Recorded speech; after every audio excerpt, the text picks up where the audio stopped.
Thank you, Mr. Chairman. Good evening. Unang-una, bago ako magsimula, Mr. Chairman, I would like to apologize for an earlier incident na ako po may sinusulat na note nung naka-flag ceremony tayo. And as usual, the ABS CBN people are the ones playing it up now on social media, but I will forgive them. Sa akin po, I wrote the note, hindi ko excuse to, because something went into my mind for the questions I will ask tonight. Kaya Kayo po ay humihingi ng paumanhin, Congressman. Yes. Opo, ako ay humihingi ng dispensa sa ating mga kababayan. Ano pong nasabi doon na may babayarang violation na parang... Diba rin, magbabayad po tayo kung kinakailangan po, kung saan po. Maraming salamat, Congressman Remulla. Yes. Mr. Katigbak, good evening. Good evening po, Your Honor. Your Honor, if you allow me first, before I answer your question, can I just answer your earlier statement?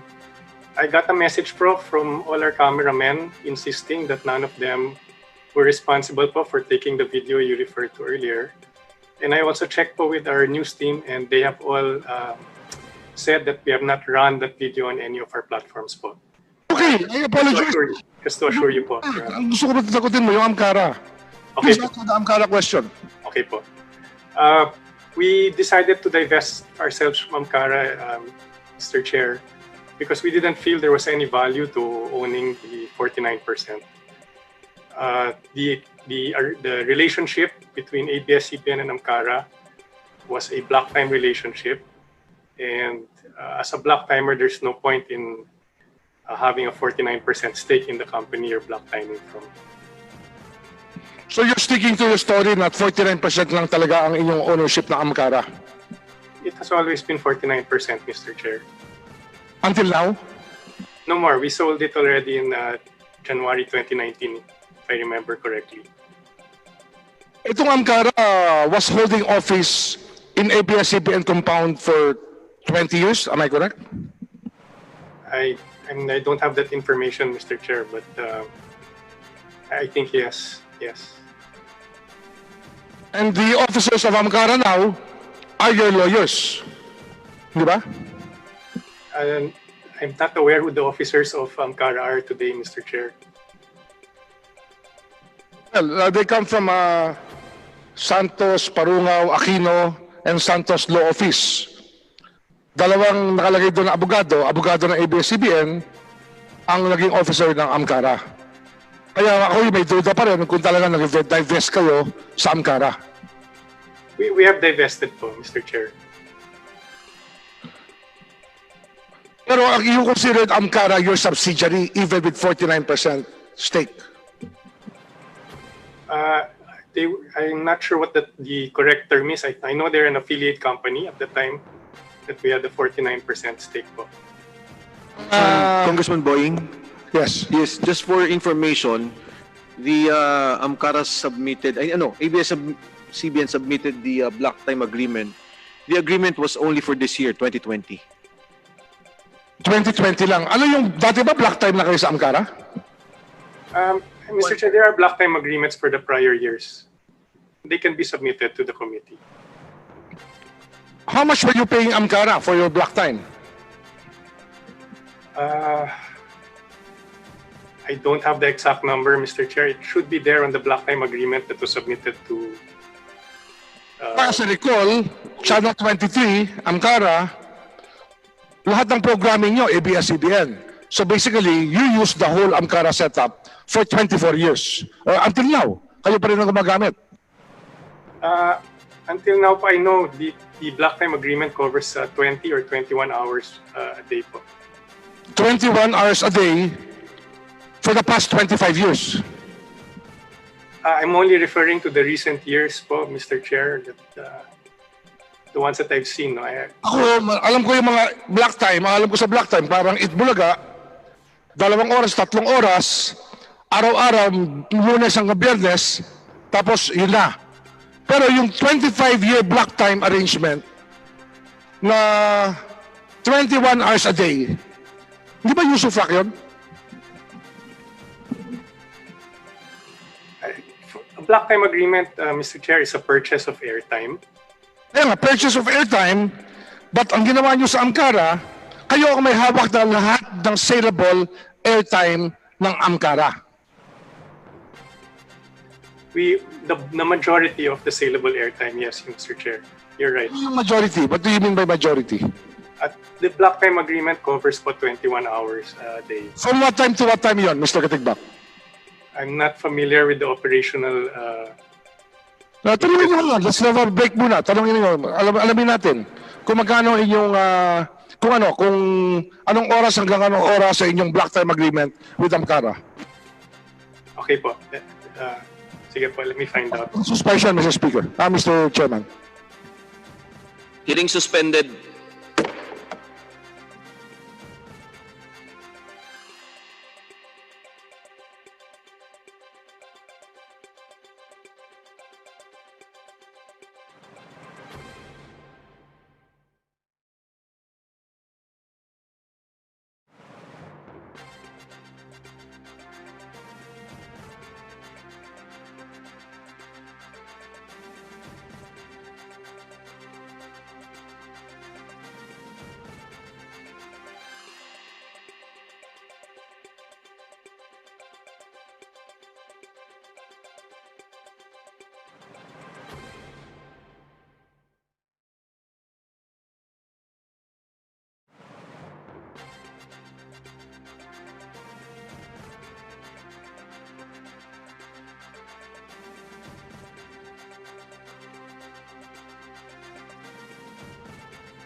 Mr. Chairman, pwede na tayo mag-resume?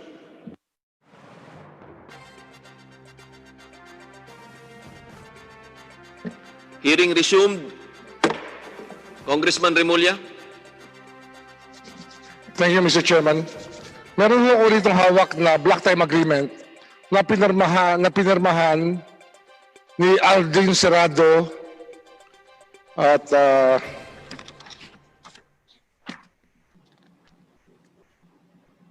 Erwin Malimban at sa Amkara si Jose Antonio Veloso. Tama ho yan? Tama po. Ang inyong contracted airtime 21 hours a day, Sunday to Saturday or every day of the year. Ang term niya, 1 year. Commencing January 2020 with automatic renewal unless terminated by either party subject to at least 60 days prior written notice. Tama ho yun? Tama po. Magkano ho yung airtime ito? Ano po yung... Ano po? Sorry, Mr. Katigbak. Congressman Defensor. Gusto ko lang pong mag-interject kasi po, gusto ko lang pong ibigay yung impormasyon sa inyo na yung prangkisa natin kay Amkara is only analog, wala po yung digital. Number 1. And number 2, kaya po yung nakita nyo yung order ng NTC, may select areas lang po sila. So Mr. Chairman, I do not know how that can be a block time agreement on a digitalized program when they do not have an approved digital programming, Mr. Chairman.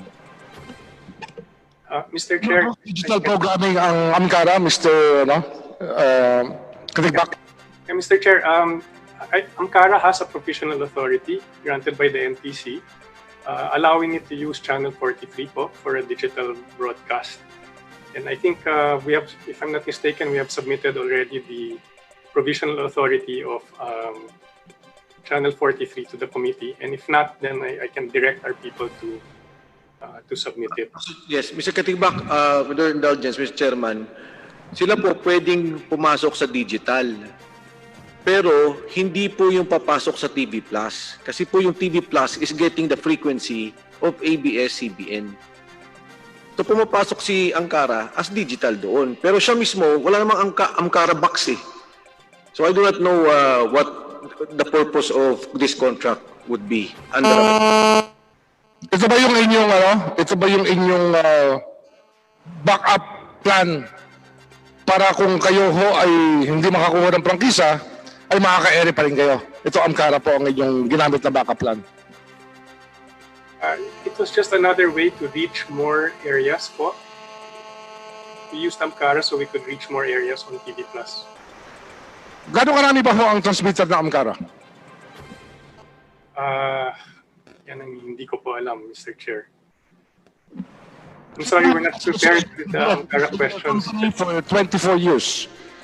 Gano'ng karami ho ang transmitter ng Amkara? Hindi ko po alam, Mr. Chair. I'm sorry, we didn't come prepared to answer it's technical questions. No, I can...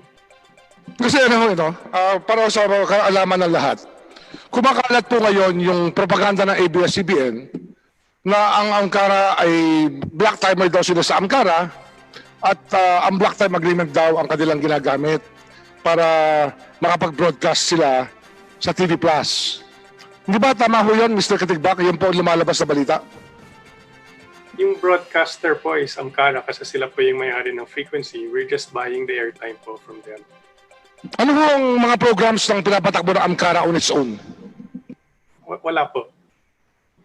Wala. So they're in the business of renting out their time. Yun lang ho negosyo ng Angkara? Mr. Chairman, Congressman Boying, Yes, Congressman Defensor. ulit po paglilinaw lang po. Yung TV Plus, signal po ni ABS-CBN. Doon po pumapasok yung digital programs. So, wala pong Amkara Plus. Wala pong Amkara Box. So, signal po ng ABS-CBN ang lumalabas doon po sa TV Plus. So, hindi po totoo na channel ni Amkara po yun dahil frequency po yun ni ABS-CBN, Mr. Chairman. Ang Mr. Chair, ng NTC dati, di ba, Mr. Katigbak, ang Amkara at ABS-CBN, sister companies. Hanggang ngayon, sister company pa rin daw.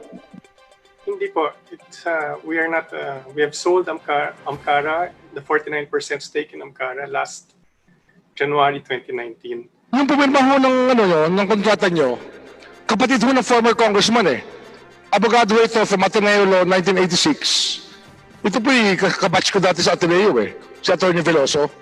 Hindi naman ko siya, wala naman siya sa negosyo ng ng broadcasting. Paano ko siya napasok dito? Sir, decision po yan ni, I think, Mr. Karandang and his family. By the way, si Mr. Karandang doesn't want to come in. Pinatawagan po namin sa COMSEC namin, ayaw niya ho magsalita. Mukhang natatakot po sa ABS-CBN si Mr. Karandang. I'm not aware, Mr. Chair. I haven't spoken to Mr. Karandang. Chair, Sa Congressman Marcoleta. may I interject, please? Sige po. Mr. Katigbak, before ABS-CBN divested its 49% share or ownership in Amkara in January last year, Amkara was reported in your consolidated financial statement because it is more than 20%. Hindi ba? Opo. Okay. During that time, nung hindi pa kayo nag-divest, meron kayong black time agreement. Ito nga yung Studio 23. Wag po tayong makukonfuse. Yung pong Ankara 53, ito po yung digital channel na ginamit nyo na pinahagaan ka ng NTC. Ang pinag-uusapan natin dito is Studio 23. Ito po yung Sports and Action. Analog po ito. Tama po. Kayo po ang gumagamit ng frequency ng Amkara sa kabila ng siya may sariling prangkisa. Ito po yung medyo weird na sitwasyon dito Kung ikukumpara natin ang isang tunay na black time, kamukha po nung ginagamit itong example kanina, yung Tape Incorporated, yan po yung nagpo-produce ng Itbulaga. Pero yung Tape Incorporated, wala siyang prangkisa. Kayo po meron kayong prangkisa, ang Amkara merong prangkisa, Kayo ang nagmamanage noon, ang facilities ninyo, pati engineers ninyo, sa inyo. Ang katibayan nga po nito, pati yung logo, okay, hindi po logo ng Amkara. Kayo ang gumagamit noon. Pag dinistinguish natin sa tape, ang tape po, wala siyang sariling logo. Ang ginagamit niya, GMA logo. Hindi po black time yun eh. You suprak yun. You are under oath, Mr. Katigbak. Pag sinabi mong black time yun, magkakaroon po kayo ng problema. Paano magiging black time yun? Kayo po ang may-ari ng 49%. You're using the facilities, your own facilities, your engineers, your own logo, despite the fact that Amkara has its own frequency. Why do you call that black time?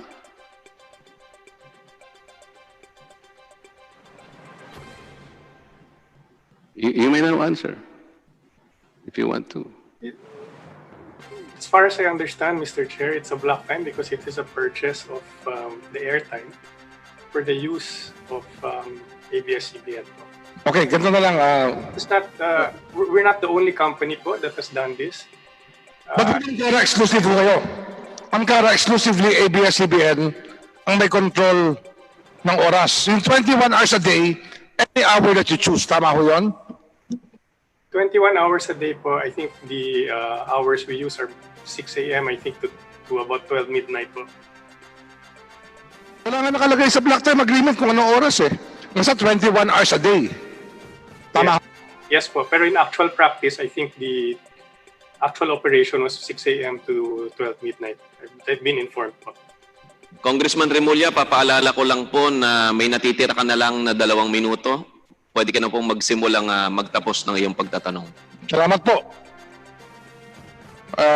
Mr. Chairman, ang serbit sa atin ng ABS-CBN na dokumento, hiningi natin, ay pwede hong punuin ng 2 filing cabinet. Meron lang ho tayo 8 oras para i-discuss ito. At sana naman maintindihan nyo na mahirap rin ho kumuha ng sagot sa mga tao dito. Ito ho income tax for the year 2019. 2018 income tax ba to? Mr. Senado? Yung 15 meron kayong 25 billion na net sales.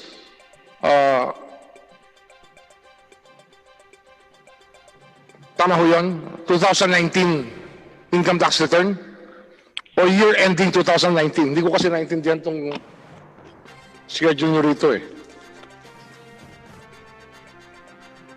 Year ended 2012-2019. So ito yung inyong 2020 income tax return.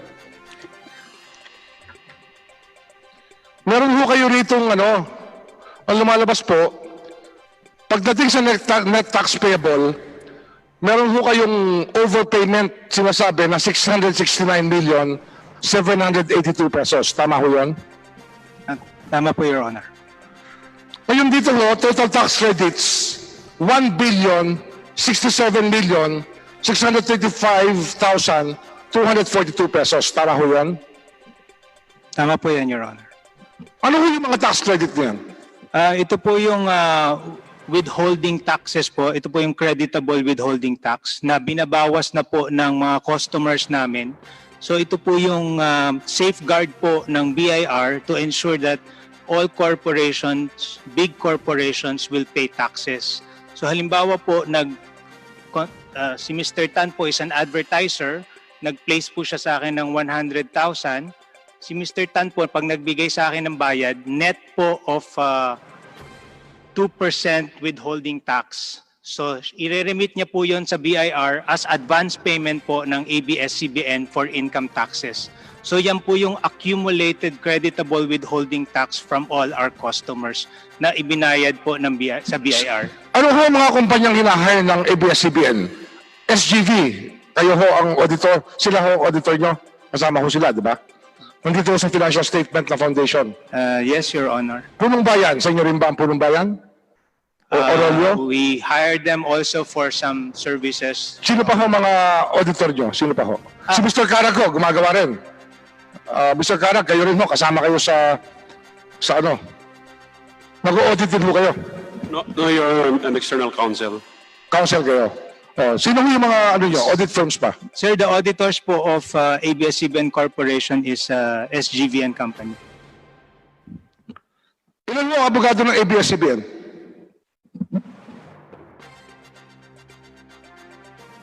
Your Honor, we have around 17 lawyers, Your Honor. In-house. Yes, Your Honor. External counsel. Ilan ang external counsel nyo? May nabilang ako 18 law office sa inyong annual report. Ganun karami pa rin ba yung inyong law offices o meron pang mas magdagdag pa rin? We don't have the exact number right now, Your Honor, but we engage a lot of external counsels, Your Honor, for different types of cases and engagements. Kasi kung ang isang law office po ay may 50 abogado, 18 opisina, may 900 lawyers po kayo on your beck and call. Tama ho yun? Well, our lawyers provide services that the company need, Your Honor.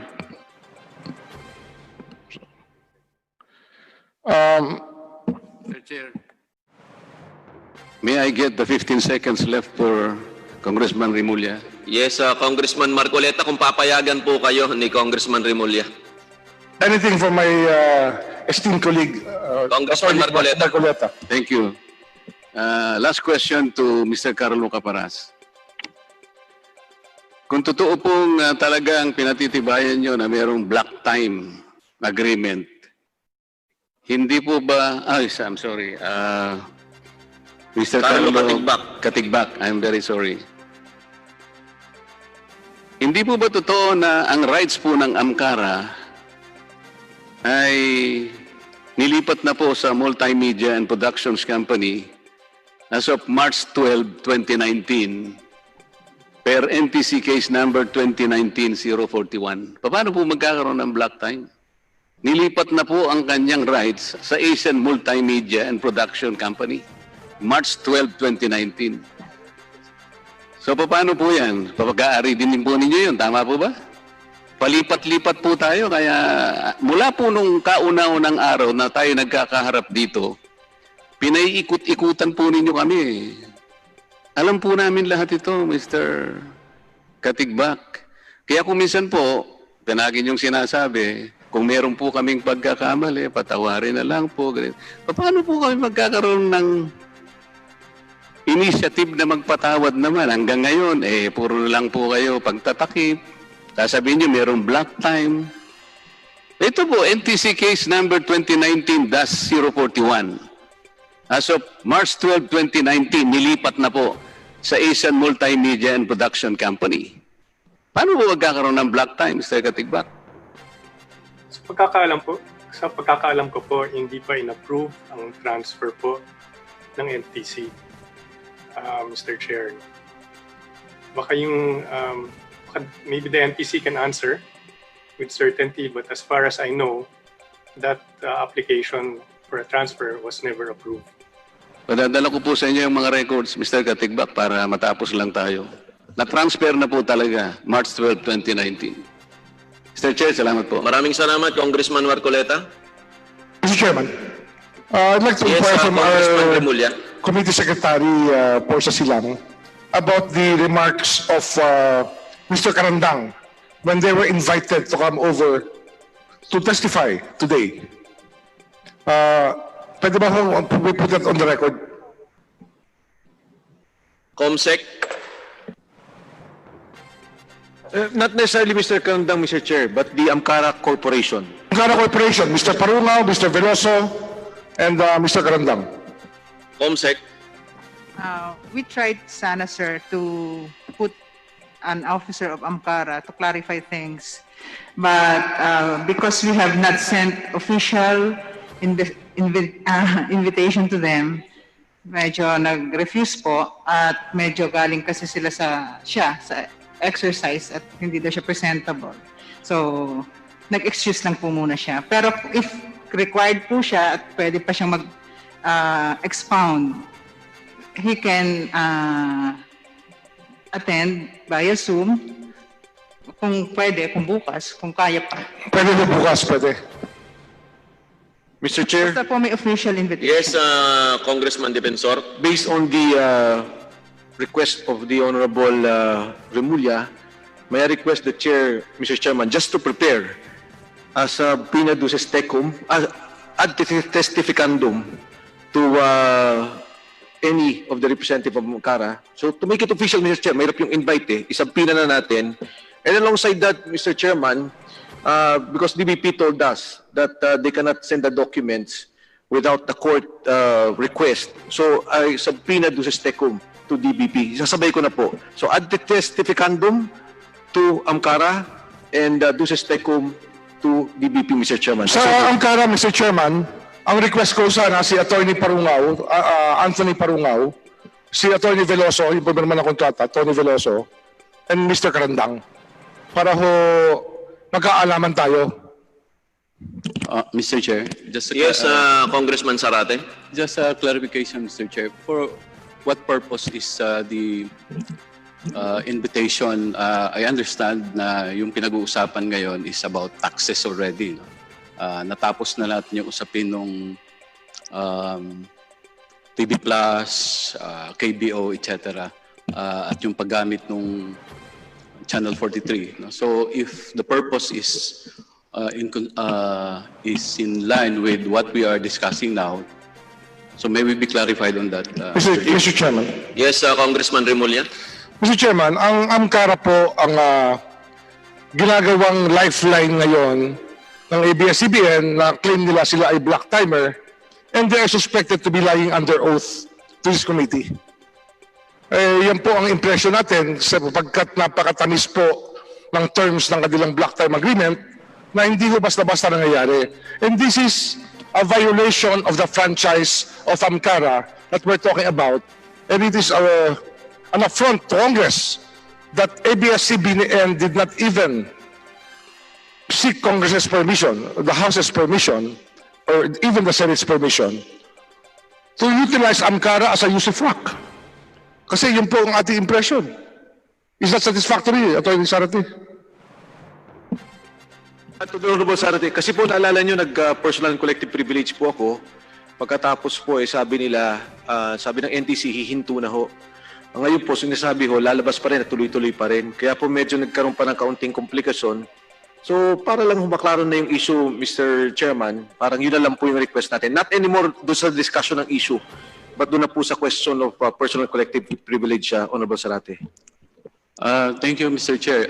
That's precisely kina-clarify natin dahil lahat naman tayo dito ay may kanya-kanyang conclusion of facts and law. No? But that is not, hindi naman yan ang desisyon ng komite. No?